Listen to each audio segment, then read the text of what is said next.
the next round on Locked On Texas Tech. 3, 2, 1.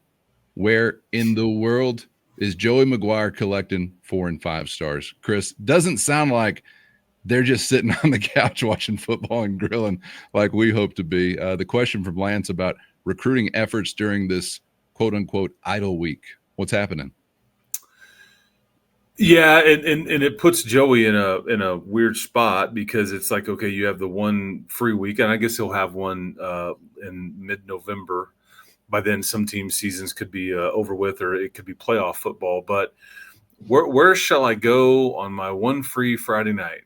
And I don't think he's going to take a helicopter like Kirby Smart did last week, but he's going to go see his boys in Savannah, Georgia. You're going to have to play defense a little bit there. Georgia's not obviously going away with LaDainian Guyton and everything, but you can go see Guyton and Stephen Cannon, and you're still intrigued by the running back there, Stanley Smart. And I think this is where he will choose to spend his Friday night. I don't think he will utilize a helicopter like Kirby Smart did. I think Kirby Smart helicoptered in to that game last Friday night, I think it was. But I don't think Coach McGuire will roll that way. But that's parachute at the 50-yard line, maybe, or but that's where he will choose to spend the bulk of his time on a Friday evening. Interesting. You remember Kevin Sumlin's chopper ride? Oh yeah, I remember seeing. How far is this chopper? Yeah, the swag copter. I think it wasn't it the swag copter. I think so. Yeah. Terrific. And I get the premise because you're trying to. It allowed you to see a lot of things in short time, so you can kind of spread the wealth there. But sure. It's also it was like a flashy. Hey, look at me. Yeah, I don't think the traveling convenience is the primary. Catalyst of this. Yeah. I'm glad you could see through that. I do understand the aspect of like we can check a lot of boxes on this Friday night, but yeah, it's a whole thing. Is that a helicopter? Yeah, exactly. Right. But that's where he'll be, and at least that's the plan for tonight. All right, thank you for that question. Several out there asking. Let's see. Luke, James, Chase, Tammy, Alton, Chris. We also had Daniel asking about the Cooper Hackett news, choosing to flip his commitment to Oklahoma, I believe. And they're asking about sort of how that came to be. Was that something out of the dark? And how does that change or impact the plan for that spot in that class? And that's 27, right? The 27 class. Exactly. We kind of buried the lead there at the very end. But like, okay, so one thing is, yes, you want Kavion Bryant. Yes, the LaDainian Guyton, which is a different conversation because he may reclassify, so it's more immediate with it. But you're talking about players that can't even put pen to paper until December of 2026. I just can't stress about it too much. I would have told you, as it relates to Cooper Hackett, 4 or 5 months ago, Oklahoma was always going to be the team to beat. There were people that were close to me that were saying, you need Oklahoma to not do well this year if you want Texas Tech to be able to do well with some of these guys that are in Oklahoma. And I was like, I understand that. And there was a lot of chatter about Brent Venables and if he was going to make it or not. And they've looked good so far. Now we'll see what it looks like with John Mateer in that injury. But the whole thing was always weird with Cooper Hackett because he's kind of grew up an OU guy and he's really close there.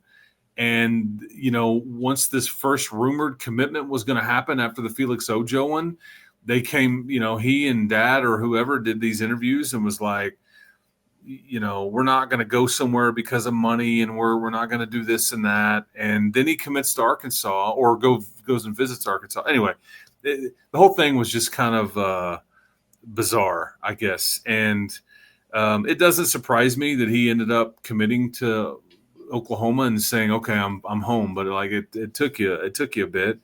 But good for him. If that's what he wants to do. Texas Tech will be just fine. Like there's some of these where it's like, man, this is a crushing blow, whether it's based on who it is, the position they play, or the timing of it. If you got this news like on signing day, you would be like devastated because you don't really have any opportunity to like fix it or tweak it. They are trying to tell their story and saying, I turned down a lot more money at Texas Tech to go to Oklahoma. Well, if I'm reading that as a Texas Tech fan, which most of the people are, I'm thinking you'll just go allocate those funds elsewhere. If you find a blue chip or a premium prospect that plays a certain position, it'll be next on the list, and they may be just as good as Cooper Hackett. Or you'll say, okay, we're good. We'll just reassess and divvy up the funds a bit differently there. Right now, the last thing I'm worried about is Texas Tech on the recruiting trail. Okay, and you can add like, what was it a couple weeks ago? I don't know if it was an overtime or not, but like, man, do you think they'll get a quarterback, player in here in the portal? Should we be worried? And like, I'm like, you're fine there. Will Hammond is going to be just fine. It's the last person in the city of Lubbock that I'm concerned about or have questions about, and all that. Same thing here. Not worried about 2027 recruiting in the slightest. Kudos to him for getting to do what he wants to do. If that's where he wants to be, you're good. But it's multiple commitments and all that when you can't even sign this far ahead of time, and maybe he just wanted to be done with it, and so he didn't have to. I'm also curious, do you just go, hey, man, good luck to you, or do you stay with it? That was another part of the questions we were getting. Yeah. Does this shut his recruitment down, you think? Good question. His agent may or may not have something to say about that. Maybe something changes in time. We're like, you know what? Texas Tech wasn't a bad option, and maybe the staff changes at Oklahoma. Maybe I really want the extra cash-a-lean for our family's future. I don't know, but I think right now you've ran this race, and you see if you want to stay in it or you bow out and kind of focus your time and efforts elsewhere. Will Hammond confirmed dead last in the Chris Level Concerned Lubbock Citizen Power Ranking. Who's number one on the list? Who are you most concerned about? You got to have a one if you got a last. Yeah, I'm probably most concerned about. Is this just who in general? Probably the mayor. Rorschach test. Who? The mayor. I don't know. Aaron Diggins. We're all concerned. Yeah, no, I'm not worried about AD. He made an appearance on the board, RedRaidersports.com. Love to see it. That's a great question on who would be most worried about in Lubbock, Texas. That is a phenomenal topic to ponder. I'm not worried about Cowan. I'm worried about. That's because you don't know what I know, Chris. Yeah, well, we both used to make questionable decisions, right, in the past. Professionally, personally, whatever, like when we were younger and on the up and come here. And I think we've both leveled out, no pun intended, or maybe it was intended. I don't know. But we've both seemed to be in the better decision-making category these days, just in life, right? You just don't know what I know. So I'm just going to leave that one there. Although I've heard talk of what some are viewing for me as a second peak. I'm just saying the feedback I'm getting. I don't know. We'll see if there's a level out, a plateau, or another hill to climb. Thank you for that question. Interesting question here from Devin. In terms of the overall look for the Big 12 Conference, when it comes to perceived favorites, whether that's Tech or anybody else, is it better to have tight ball games week to week or for your favorites to be dominating as far as the scoreboard goes? What do you think when it comes to perception? Perception, I think it's honestly a mixture of both. I hate to cop it out, but I think if you had that's sort of the frustrating thing about it, I guess. If you had the top team blowing everybody out, I think the league would be heavily criticized. Like, oh, this is bad, this is terrible. They're not being tested, or it's a product of their environment, whatever. So I think it's a mixture of both. That you have a level of competitiveness to where there's all these one-score games. What was it, like 42% of them last year in just league games alone? But I also think that it's healthy too if you have the top teams, if they do win lopsided on occasion as well, just to kind of that this is what is showing you they're the favorite, or there's a difference there between these programs and other folks. Your win in Salt Lake, the final score people may forget weeks and weeks and weeks from now that this was a 3-point game with 7 or 8 minutes to go. Most will just remember 34-10, and that's okay in this sense. Yeah. If you were on the wrong side of it, if I was Utah and I put some stuff together, I would be shouting from everywhere. This was a 3-point game with 8 minutes to go. We were right there. Like, it just kind of got sideways on us. But like, man, we played this really good team for it's all marketing. Yeah. For like 50, 52, 53 minutes. And then it just we had a few things happen and then, and all that stuff. So, but I think in general, people that write about it, talk about it, that are on the CFP committee, I think it's a mixture of both. I really do. I don't think you want one or the other, like wholly. I think you want a combination of that because you just don't want 2 or 3 teams just beating up everybody, and then that's I don't think that's really ever happened. But there's going to be some tight stuff too. And I think that's a good thing as well for your perception. Yeah, and you just don't want your worst, your cellar dwellers always making it tough on your very best teams either. So it's kind of a tiptoe, I guess, through the resume building. All right. Thank you for that question. This question here, let me see here. Oh yeah. I wanted to switch gears. Diane is asking for some hoops conversation. Chris, you and I are going to get into a longer hoops conversation that we'll have out for you this weekend to consume while you're taking a Red Raider football break. So we don't have to get into all of that, but I know you did hear from Grant McCaslin, and we'll be getting back to some of those thoughts. And we also had a schedule release, Big 12 conference schedule release. So without getting into the entire bucket of it that we'll get into later, I was just curious how some of that was sitting with you this week, what you heard from Coach McCaslin, or maybe things that stood out to you from the schedule.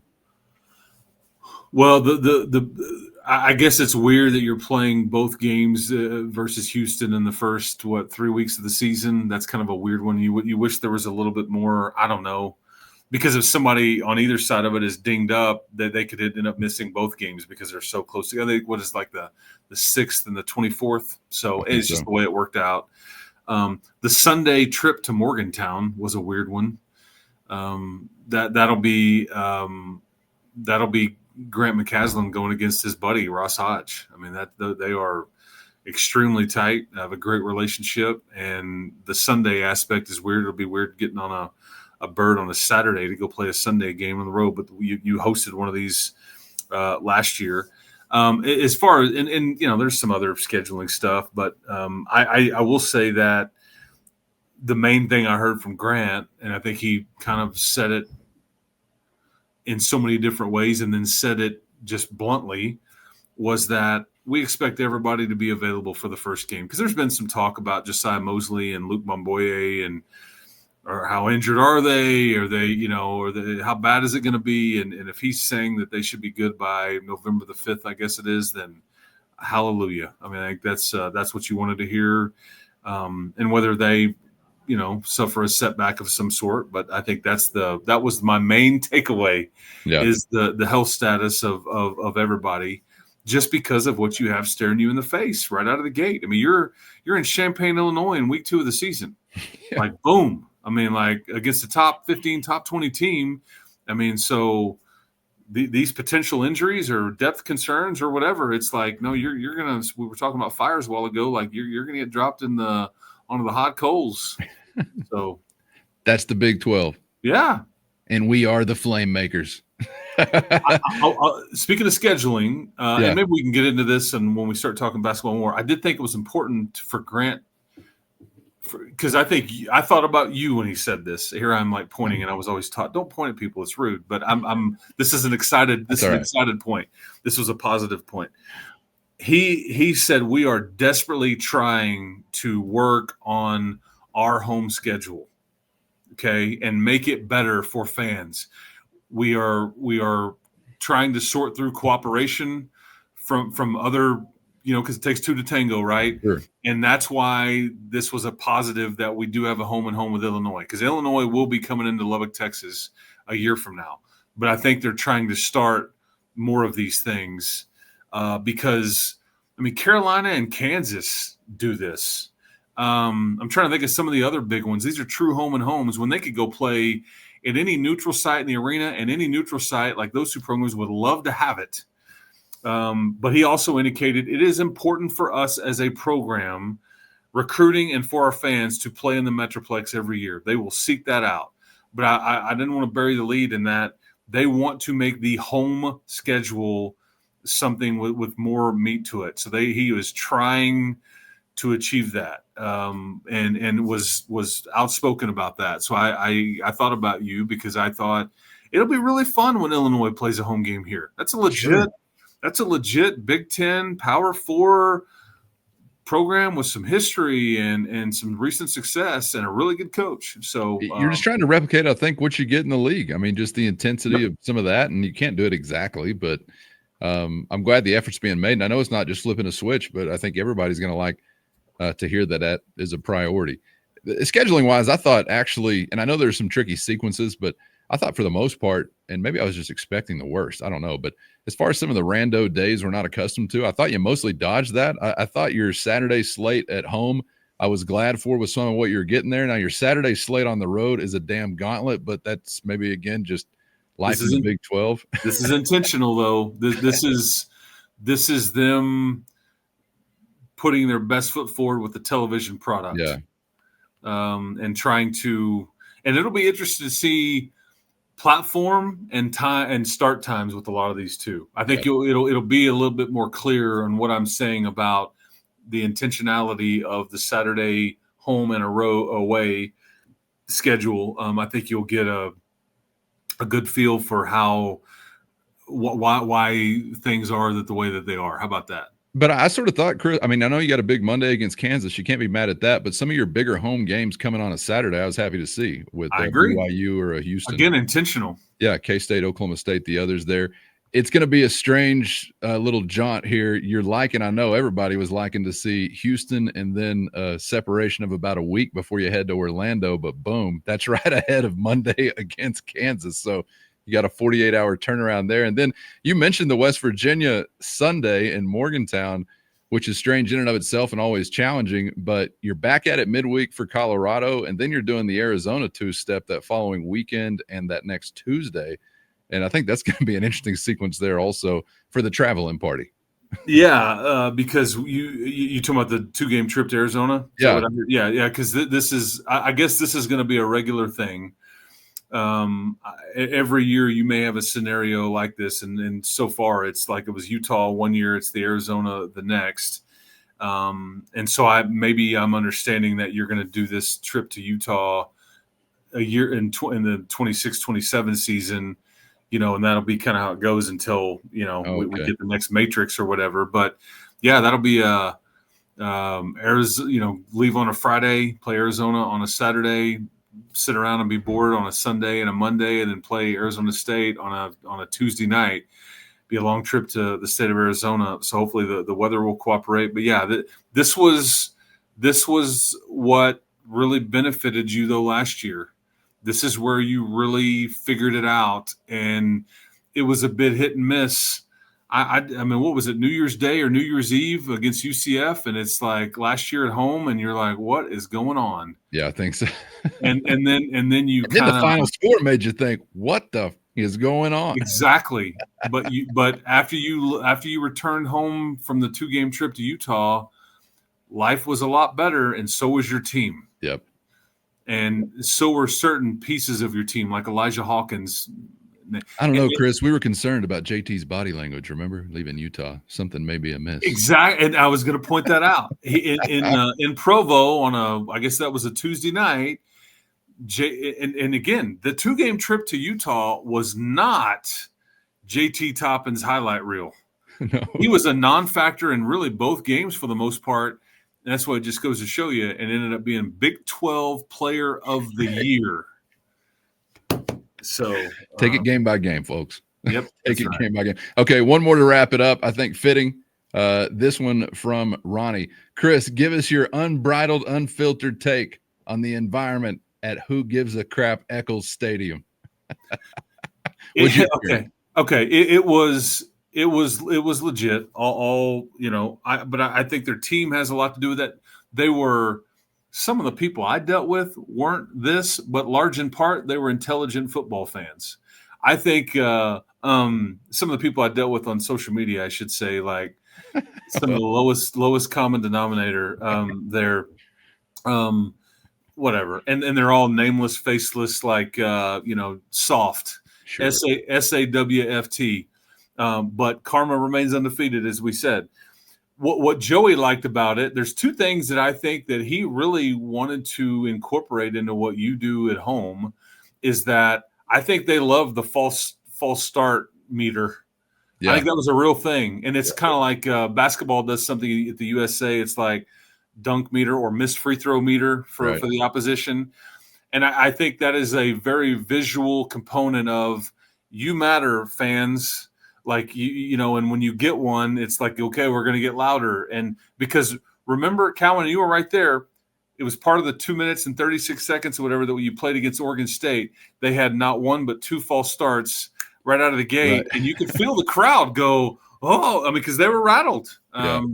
And then I think he would love to try to incorporate something that as soon as the defense walks onto the field, the crowd there just understood, and it just kind of this rumble, and it turned out to be, but when the offense was on the field, it was like a, church mouse. I mean, like nothing going on. And so that part I was impressed by, because that's unique from where I've ever been before in that sense.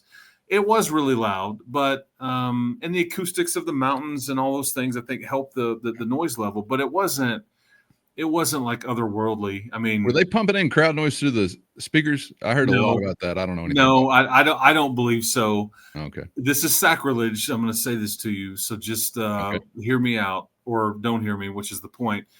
The loudest place I've ever been in, and this is why I always laughed at me that we don't care about you, was College Station.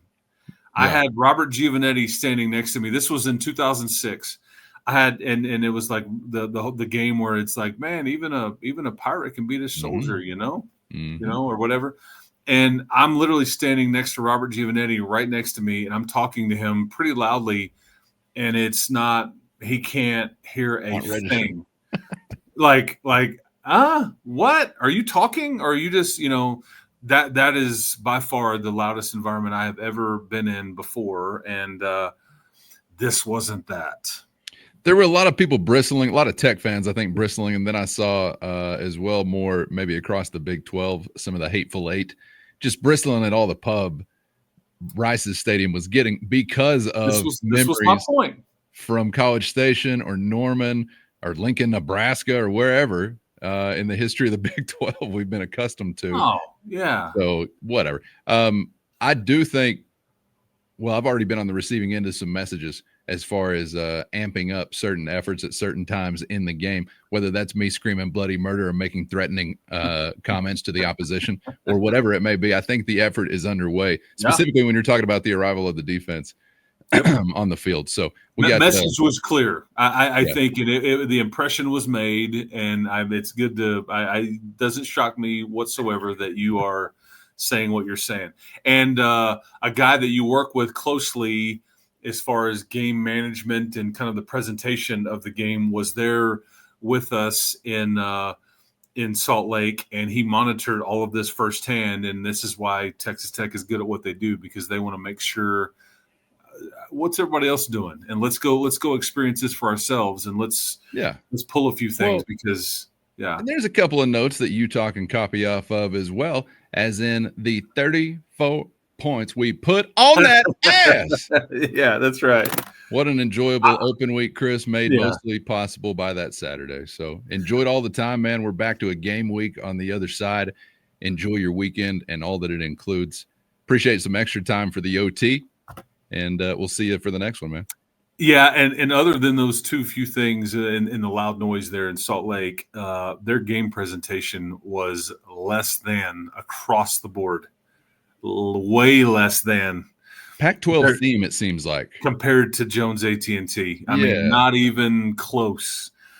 Because I'm a pomp and circumstance guy, right? You are too. We grew up watching wrestling and like all the bells and whistles. But you can do smoke, you can do pyro, you can do flyover. You can loud music, but I want it all, and I want it all the time. That's part of what it makes so much fun about being there instead of trying to consume it on TV. And I thought, large in part, Utah kind of fumbled that, kind of like the game in the fourth quarter. So anyway, but I hope everybody enjoys their weekend, man. Appreciate everybody for hanging in, and enjoy your Friday, Saturday.